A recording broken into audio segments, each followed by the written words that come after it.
Então nós vamos agora com a aula de atualizações em nutrição em ELA e doença do neurônio motor, apresentando a vice-presidente da Abrela, a nutricionista Cristina Salvioni.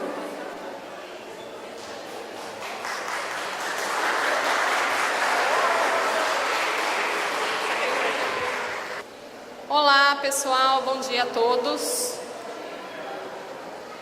Agora, depois do lanche, a gente vai falar um pouco sobre nutrição. Todo mundo comeu bem? Então vamos lá. Mais uma vez, bom dia a todos. Como é bom ver a casa cheia no sábado de manhã. Eu trouxe um pouco para vocês as atualizações, tanto do simpósio de Boston, como as atualizações gerais das últimas pesquisas em nutrição na doença do neurônio motor. Tá bom? Como o Dr. Marco já disse, doença do neurônio motor, nós estamos falando de um grupo de doenças cuja esclerose lateral amiotrófica está contemplada. Tudo bem? Então vamos lá. Não dá para falar sobre nutrição na doença do neurônio motor sem tentar entender a importância dos aspectos nutricionais na evolução da doença. E aí eu quero fazer com vocês uma linha do tempo. Eu vou lá atrás, há 20 anos atrás, um estudo já nos mostrava que o paciente que apresentava IMC abaixo de 18,5 tinha um risco de morte aumentado em 7,7 vezes. Isso há 20 anos atrás. Para quem não sabe, o IMC é dado pelo peso dividido pela altura ao quadrado e 18,5 é um ponto de corte entre o paciente estar nutrido e estar desnutrido. De lá para cá, muito mais se soube sobre os aspectos nutricionais na doença. Mais recentemente, a gente tem um dado muito relevante sobre o peso. Paciente que perde 5% do peso corporal tem um risco de morte aumentado em 30%. Ainda mais recentemente, os autores nos mostraram, os mesmos autores desse primeiro estudo, que o paciente que perde 10% do peso corporal tem um risco aumentado de morte em 45%. Então vejam, pessoal, uma conta simples. Um paciente de 70 quilos perde 7 quilos, ou seja, ele já perdeu 10% do peso corporal. A gente bem sabe como é rápido e como isso acontece de forma muito rápida no paciente com ela. Ainda mais recentemente, o peso tem um ponto muito importante, o IMC continua tendo a importância, mas hoje a gente está tentando atrelar tudo isso à composição corporal geral. Parece que mesmo que o paciente mantiver o peso, mas se ele apresentar uma perda de massa muscular muito evolutiva, esse paciente também tem um risco de óbito aumentado. Então vamos lá, aqui didaticamente, falando sobre o IMC. Se o paciente apresenta maior índice de massa corporal, ou seja, maior peso, esta doença está evoluindo de forma mais lenta. Veja como nem tudo é ruim. Estar acima do peso na doença do neurônio motor, isso por si só exerce um fator protetor. Daqui a importância que, se o paciente estiver acima do peso, nenhum profissional da saúde pode indicar a perda de peso sob o risco de evolução da doença. E por que é que acontece essa perda de peso tão rápida? Por que é que essas alterações de composição corporal acontecem de forma tão rápida na doença do neurônio motor? Aqui, didaticamente, a gente vai lembrar uma pessoa sem a doença. Tudo aquilo que a gente come em excesso, a gente estoca sob a forma de gordura. E a gente utiliza esses estoques em períodos prolongados de jejum. O grande problema do paciente com ela é que ele já tem uma baixa ingestão alimentar. Atrelado à baixa ingestão alimentar, a gente tem o chamado hipermetabolismo ligado à doença. A gente já sabe que esses pacientes têm um gasto energético de pelo menos 30% aumentado em relação a antes, em repouso. se gasta 30% a mais no mínimo. Os motivos desse hipermetabolismo não estão totalmente esclarecidos. Os pesquisadores nos mostram este hipermetabolismo estar associado a piora, disfunção respiratória, câimbras e fasciculações atreladas a esse gasto de energia aumentado e alterações mitocondriais. Mas a gente bem sabe que o paciente com ela não tem só esse hipermetabolismo associado à perda de peso. A gente tem um montão de outros fatores que associam esse paciente a perder peso. E aqui a gente pode citar, por exemplo, a perda de apetite. Os pacientes habitualmente nos relatam ter perda de apetite. Dificilmente a gente atrela essa perda de apetite a qualquer alteração fisiológica, metabólica. Isso está muito mais associado a quadros de depressão depois desse diagnóstico. Mais do que isso, a gente pode citar mais uma vez as fasciculações e as câimbras, contribuindo para essa perda de peso. Trabalho respiratório aumentado, e aqui vale um alerta. O paciente que não faz uso de ventilação não invasiva de forma adequada, sob a orientação do profissional fisioterapeuta, do médico, tem um gasto de energia aumentado com a respiração. E aí não adianta a gente querer alimentar demais esse paciente, porque na verdade o que está roubando essa energia é a parte respiratória. Daí a importância do uso da ventilação não invasiva e do trabalho em equipe. Ainda sobre o trabalho em equipe, a gente pode citar a disfagia, que aqui a gente trabalha muito com o profissional fono. Não mudar a consistência do alimento quando isso for necessário faz com que o paciente se canse para comer.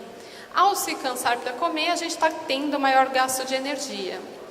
Além disso, a dificuldade de autoalimentação. Então veja, pessoal, é um montão de coisas atrelado a essa perda de peso. E como é que a gente faz os aspectos nutricionais, nós da nutrição, como é que a gente atua com isso? O que é que a nutrição de fato colabora para a gente evitar a perda de peso e, mais do que isso, evitar essas alterações de composição corporal que está acontecendo com a evolução da doença? Hoje já se sabe, por exemplo, que a nutrição exerce tanto um fator de risco para o desenvolvimento da doença, como para que aqueles pacientes que já apresentam a doença, fazer com que essa doença aconteça de forma mais lenta, menos a gente poderia dizer progressiva. Como é que a gente lida dos aspectos nutricionais do ponto de vista de carboidrato, de proteína, de gordura? A gente vai falar um pouco sobre cada item, eu acho que para ficar um pouco mais claro para todos vocês. Não dá para a gente falar sobre macronutrientes, que são os carboidratos, as gorduras e as proteínas, sem começar falando das gorduras. A gordura é protetora no paciente com ela, tanto do ponto de vista de composição corporal quanto de ingestão alimentar. Os estudos nos mostram que o paciente que apresenta dislipidemia vive mais, em torno de 12 meses mais. Quando a gente fala especificamente só do aumento do triglicérides, o aumento de sobrevida para esses pacientes é em torno de 14 meses, quando comparado aos pacientes que não apresentam essa disfunção. Mais recentemente, este ano especificamente, a gente viu que o paciente que apresenta a demência frontotemporal aliada a ela também, mesmo com essa dislipidemia, também apresenta maior sobrevida. Então, dos aspectos da nutrição, a gente prescreve de gordura por dia entre 30% a 35% do valor calórico total. E mais do que isso, mais do que prescrever essa quantidade de gordura, nós, do ponto de vista da nutrição, nós não tratamos o paciente que apresenta dislipidemia. Se vocês chegarem para mim no ambulatório de ELA com dislipidemia, eu vou lhe acompanhar e não vou fazer nenhuma orientação específica para essa finalidade. Os leites continuam sendo os leites integrais, os leites e os derivados, e nós continuamos, por exemplo, com o consumo de carnes um pouco mais gordas. Ainda falando sobre isso, vale deixar claro que quando a gente dá aula, a gente fala dos aspectos gerais, né? A gente bem sabe que o paciente em estágio evoluído, ele apresenta uma hipomotilidade do trato gastrointestinal, o que faz com que o aumento de gordura possa gerar inapetência. Então vamos pensar aqui comigo. De forma geral, a orientação é de uma dieta com um pouco mais de gordura, mas isso não vale em todos os casos. E sobre os carboidratos? Carboidrato aqui a gente pode citar as massas, seja ela pão, batata, macarrão, quanto disso a gente orientaria o paciente com ela consumir? Isso não modifica, tanto de uma pessoa saudável quanto de um paciente que apresenta a doença, nós prescrevemos em torno de 55% do valor calórico total. Vale lembrar aqui uma orientação importante: para os pacientes sem uso de ventilação não invasiva, a gente prescreve bem menos, em torno de 35%, porque a gente sabe que na quebra desse carboidrato se produz uma quantidade maior de gás carbônico. Então a gente pode deixar esse paciente, sob o ponto de vista respiratório, pior. Então só nesses casos a quantidade de carboidrato prescrita é menor. E o paciente que apresenta diabetes, será que a gente trata o paciente diabético ou faz a mesma coisa que a gente faz com a dislipidemia? Esse é um trabalho exposto para a gente em Boston, que nos mostrou que para o paciente que apresenta diabetes ou qualquer alteração de glicemia, a gente tem um risco aumentado de mortalidade dobrado. Então, nós, do ponto de vista nutricional, não tratamos o paciente que apresenta dislipidemia, mas nós devemos tratar o paciente com qualquer descompensação no perfil da glicose. Tudo bem? Isso tem que ficar bem claro. Aqui a gente também viu um aumento de risco de mortalidade, inclusive para pacientes que apresentavam só um pequeno aumento. O paciente era pré-diabético. E das proteínas? Todo mundo me pergunta tanto de proteína, quanto de proteína prescrever. Aqui a dieta é um consenso na literatura. A dieta do paciente com ela precisa ser hiperproteica.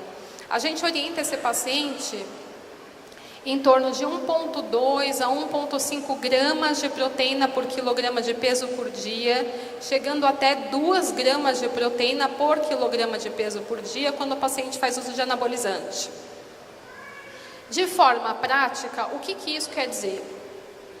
Para a gente chegar a uma dieta tão proteica desse nível, a gente precisa de pelo menos 3 fontes de leites e derivados por dia em grande quantidade e em torno de 200 gramas de carne, seja carne, peixe, frango ou ovo no almoço e no jantar. E aí vocês vão me dizer, gente, mas como é que a gente faz para um paciente que tem dificuldade de engolir? Como que vai consumir tanta proteína? Existem módulos de proteína, que são pós, que a gente pode misturar a alimentação para a gente conseguir atingir essa recomendação. E aqui vale um alerta. O módulo de proteína precisa ter finalidade clínica e não fisiculturística. O paciente com doença do neurônio motor não vai ter ganho de massa muscular, a gente precisa evitar a perda. E esse alerta é tão importante que a gente já sabe que, por exemplo, alguns módulos de proteínas específicos poderiam piorar a evolução da doença, sendo ele especificamente os aminoácidos de cadeia ramificada, que é presente, por exemplo, no whey protein, que quem faz atividade física bem conhece. Então, este aumento de consumo de aminoácido de cadeia ramificada pode piorar a evolução da doença por aumento de produção de glutamato. Sendo assim, fechando um pouco sobre os macronutrientes e não menos importante falando dos micronutrientes, aqui a gente tem uma pesquisa que nos mostra que o consumo de alimentos antioxidantes, os carotenoides, ou seja, aqueles alimentos alaranjados, estes alimentos, o consumo desses alimentos faz com que a doença evolua de forma mais lenta, inclusive dos aspectos respiratórios. Então, o maior consumo neste grupo de pesquisa foi mostrado que o grupo que consumia maior quantidade de alimentos antioxidantes tinha uma doença evoluindo de forma mais lenta. Falando especificamente da vitamina D, que é uma outra vitamina que todo mundo me pergunta, vários médicos têm prescrito para os pacientes em doses altíssimas. Sobre a vitamina D, nós vimos em 2014 um fator protetor da prescrição da vitamina D para pacientes com ela. O que acontece é que de lá para cá muito se pesquisou sobre a vitamina D e a correlação disso com a doença. O que a gente viu nesse estudo aqui, foi que, publicado em 2015, ele nos mostrou claramente que os pacientes que apresentavam altos níveis de vitamina D no sangue tinham uma pior evolução. Mais recentemente, ano passado, nos foi exposto exatamente a mesma coisa. Esse estudo nos mostrou que a vitamina D associada com baixa mobilidade, ou seja, uma piora motora para o grupo suplementado com vitamina D. Então, de forma geral, a prescrição de vitamina D precisa ser só para suplementação, para complementar a necessidade e não para tratar a doença. O que quer dizer isso? O que afinal de contas quer dizer isso? Quer dizer que quando o médico ou o profissional nutricionista avalia o paciente e a gente verifica através dos exames laboratoriais que ele tem baixa vitamina D, a gente pode suplementar, mas a gente não vai tratar a doença com a vitamina D. E como é que a gente trata o paciente lá no nosso ambulatório? O ambulatório acontece todas as quintas-feiras, o ambulatório de ELA. Como é feita a avaliação do ponto de vista da nutrição? O médico avalia, fecha o diagnóstico e encaminha para a equipe. A avaliação nutricional contempla análise de IMC, análise de composição corporal por bioimpedância, análise de ingestão alimentar e aplicação de escala de funcionalidade. Feito isso, os pacientes são divididos em 3 grupos: paciente de baixo peso, paciente com peso dentro da normalidade e pacientes em sobrepeso ou obesos. Para os pacientes de baixo peso, esses pacientes recebem a orientação de suplementação nutricional. Se o paciente estiver com peso dentro da normalidade, mas ele tiver apresentado perdas de peso nos últimos meses, ou apresentar qualquer dificuldade de alimentação, de deglutição, nós também prescrevemos o suplemento nutricional. Para os pacientes obesos e sobrepeso, nós fazemos só a orientação alimentar. Essa orientação alimentar contempla exatamente o que eu contei para vocês. Entre 100% a 130% das necessidades nutricionais, lembrando do hipermetabolismo e lembrando que esse paciente não pode perder peso. Dieta hiperproteica, de normo a hipergordurosa, fracionada, e nós orientamos a mudança de consistência já nos primeiros sinais de disfagia, justamente para evitar o cansaço do paciente ao se alimentar. A partir disso, esse paciente vai voltar com a gente em 3 meses. Voltando com a gente em 3 meses, a pergunta principal é: teve perda de peso? Se essa perda de peso não existiu, esse paciente só vai ser reorientado. Se essa perda de peso existiu e essa perda de peso foi menor do que 10% nestes últimos 3 meses, esse paciente vai receber orientação de suplementação. Se essa perda de peso for maior do que 10% em 3 meses, nós precisamos discutir em equipe a necessidade de uma via alternativa de alimentação.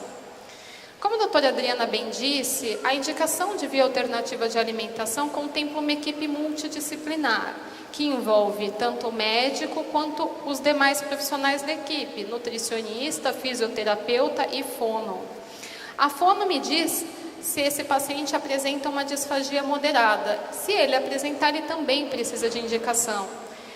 Se ele tiver uma piora da capacidade vital forçada, que é uma medida de função respiratória, ele também precisa desta via alternativa.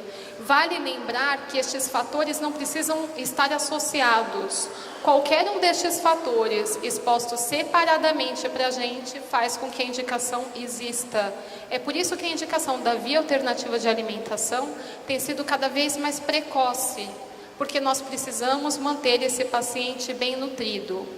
Só que é a parte respiratória que me diz se esse paciente pode fazer essa gastrostomia por via endoscópica ou não, que é a via mais comumente indicada pelas pesquisas. E se esse paciente tiver menos do que 30% de capacidade vital forçada, nós contraindicamos este método tendo só a próxima opção, que é uma via nasogástrica ou nasoentérica, muito pior quando comparado à gastrostomia. Para os pacientes que têm gastro, a forma de terapia nutricional interal contempla dieta polimérica, ou seja, dieta com proteína intacta. A dieta é hipercalórica, hiperproteica, assim como na terapia nutricional oral, e rica em fibras. A dieta orientada é fracionada, ou seja, o paciente precisa se alimentar a cada 3 horas, assim como na terapia nutricional oral. Aqui vale uma observação bem importante para os profissionais, principalmente para os profissionais de saúde. O paciente não precisa de bomba de infusão, muitos deles não precisam passar essa dieta sob gotejamento, frasco e equipo, não precisa disso. A orientação pode ser feita com infusão em bolos, infusão por seringa, porque os nossos pacientes não apresentam nenhum problema de metabolizar essa proteína, de quebra, de absorção de nutrientes. Então não precisa passar essa dieta em 1h30, 5 vezes por dia. Às vezes, quando a gente indica a via alternativa, o paciente fala para mim, minha vida acabou. Eu vou ter que me alimentar 5 horas por dia? Não, isso não é uma verdade. Ainda o paciente pode continuar se alimentando via oral, com o apoio de um profissional fonoaudiólogo. Até sempre. Todo mundo me pergunta até quando? Até sempre. A gente vai nutrir o paciente por via interal, a nutrição vai ser feita por via interal, mas o prazer pode continuar por via oral. Aqui é só uma observação, que eu comecei falando dessa dieta apresentar proteína intacta. Mas quando esse paciente apresenta qualquer problema de distensão abdominal, dietas oligoméricas ou elementares, que quer dizer de proteína hidrolisada, é uma dieta muito mais cara, mas ela pode ser indicada. Mas só nestes casos especificamente. Falando agora um pouco sobre as pesquisas. É com muito prazer que eu digo para vocês que 5 trabalhos da equipe multidisciplinar foram apresentados no simpósio, sendo eles 2 da nutrição. Então a gente está produzindo, a gente está pesquisando e a gente está tentando entender cada vez mais a doença para melhor tratar. Mais do que isso, é com mais prazer ainda que eu digo para vocês que aquilo que tem sido feito no Brasil pela equipe de reabilitação, equipe médica, tem sido feita fora do país. Então a gente não está nem um pouquinho aquém do pessoal de fora. A gente tem essa sensação, né, da gente estar um pouco atrasado. Isso não acontece da equipe. A gente viu uma coisa muito interessante nesses trabalhos que eu quero mostrar para vocês de forma resumida. Esse primeiro trabalho, que mostra estado nutricional e a relação com a disfagia, nós vimos basicamente o seguinte: os pacientes fazem a via alternativa de alimentação, porque apresentam disfagia ou perda de peso, eles seguem a orientação da equipe, mas eles não se alimentam exclusivamente pela via alternativa de alimentação quando é necessário e continuam insistindo em comer por via oral, o que dificulta muito manter o peso desse paciente. Então, pessoal, quando a gente indica a via alternativa de alimentação, ela precisa ser usada, tá? Não quer dizer, mais uma vez, que o paciente precisa parar de comer por via oral. Não é isso que eu quero dizer. O que eu quero dizer é que a nutrição, para manter este paciente bem nutrido, precisa ser feita por via interal, por via sonda. Um segundo trabalho sobre hidratação, nós conseguimos mostrar que o paciente que apresenta disfagia, qualquer dificuldade de alimentação via oral, apresenta um pior IMC. O que quer dizer que o paciente, quando começa com qualquer dificuldade para se alimentar, ele já tem um risco de perda de peso iminente. É por isso que lá no protocolo que eu mostrei para vocês agora, da avaliação nutricional, contempla, o paciente está dentro do peso corporal adequado, mesmo que ele esteja, mas se ele apresentar qualquer dificuldade de alimentação, nós já orientamos a suplementação. Esse é um trabalho que está sendo realizado no setor de investigação de doenças neuromusculares da Unifesp, que eu digo que é a nossa menina dos olhos de lá, porque a gente está avaliando a composição corporal desses pacientes e correlacionando essas alterações de composição corporal com a evolução da doença. Eu acho que daqui a um tempo a gente vai entender quanto perder massa muscular é prejudicial ou quanto ganhar gordura pode ser tanto prejudicial como vir como proteção. É um trabalho multidisciplinar que envolve tanto a nutrição, quanto a fono, quanto o fisioterapeuta, quanto a equipe médica. Esse trabalho está sendo feito com o auxílio de um aparelho que nós chamamos de bioimpedância. Essa bioimpedância de última geração avalia o paciente por compartimentos corporais. Então, ele me dá um relatório de quanto de massa muscular o paciente tem compartimentado, quanto de gordura o paciente tem compartimentado em membro superior, inferior, tronco, quanto de água em cada lugar. É um trabalho lindo que a gente tem desenvolvido aqui no Brasil. E aí eu trouxe para vocês, eu acho que vai ficar um pouco difícil de vocês verem daí, mas eu trouxe os resultados preliminares só para que vocês tenham ideia o que é que está acontecendo, o que é que a gente tem encontrado. Esses pacientes são avaliados a cada 3 meses, então a gente consegue ter aqui um panorama de 3 avaliações. Só para que vocês tenham ideia, esse paciente, um homem com diagnóstico definido em junho do ano passado, começou com a gente com 73 quilos e foi perdendo peso ao longo do tempo. Só que, pessoal, se vocês conseguirem observar aqui, isso aqui quer dizer massa muscular. Ele, com a perda de peso, apresentou perda de massa muscular. Mas veja isso aqui é sobre gordura. O paciente tem perda de massa muscular, mas ele tem ganho de gordura com a evolução da doença. Mais do que isso, quando a gente olha por compartimentos, a gente vê que ele tem muito menos massa muscular em todos os membros, mas ele tem muito mais gordura do que ele deveria ter. Então, mostrando pra gente que o paciente tem substituição de tecidos. Um outro paciente nos mostra exatamente a mesma coisa. Apesar da perda de peso, da perda de massa muscular, ele apresenta um ganho de gordura. Isso tudo associado a muito menos músculo do que ele deveria ter no corpo, mas muito mais gordura. Eu acho que através desse trabalho a gente vai conseguir entender um pouco se de fato ganhar gordura é efetivo, tanto para a função respiratória, quanto para a função motora, quanto para a deglutição. E mais do que isso, eu espero que esse trabalho nos traga respostas como se esse paciente tem perda de massa muscular com a evolução da doença e se ele ganha gordura, como eu devo tratar individualmente cada paciente? Quanto de proteína dar individualmente para cada um de vocês? Eu acho que isso vai ser muito mais efetivo. Eu acho que depois desse trabalho a gente vai ter um pouquinho mais dessas respostas. Eu quero fechar a aula com um pouquinho da nossa equipe, agradecer a presença mais uma vez de todos, dizer que eu estou disponível todas as quintas-feiras no ambulatório de ELA da Unifesp para qualquer dúvida e deixo o meu e-mail para esclarecer qualquer dúvida necessária. Muito obrigada.